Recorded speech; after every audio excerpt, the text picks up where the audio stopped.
हम मीनू झा प्रणाम करै छी समस्त मिथिलावासी के। आइ हम एकटा कृष्ण जन्म सोहर गाबऽ जा रहल छी। कोशिश करै छी सब गोटे के नीक लागे और जन्माष्टमी के बहुत बहुत शुभकामना समस्त मिथिलावासी के। धन्यवाद। जय मिथिला, जय मैथिली। देवकी मन में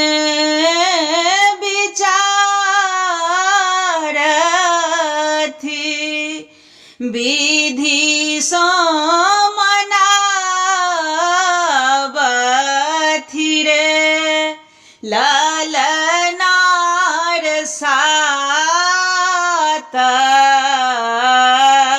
पुत्र मोर भेला एकहु नाही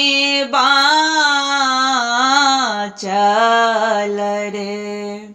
सात पुत्र एकहु ने बाँचल, आठमथि कई गर्भयो। मास भादव अति अन्हारे, लेल बालक जन्मयो। मास भादव अति अन्हारे, लेल बालक जन्मयो। देवकी जाए जगाओला, वासुदेव जागल रे ललना रे चातुरा भोज बालक देखला नाही जग भरि रे। नहीं देखल जग भरी एहन बालक, वर्ण मेघ समान यो। भेला मानव थिकाएश्वर, जोड़ल वसुदेव हाथ यो। भेला मानव थिकाएश्वर, जोड़ल वसुदेव हाथ यो। हाथ जोड़ल जब वसुदेव, खूजी गेल बंधन रे ललनार खूजी गेल के बार पहरू सब सुतल रे। खूजल बंद के बार जखने हृदय हर्षित भेल यो।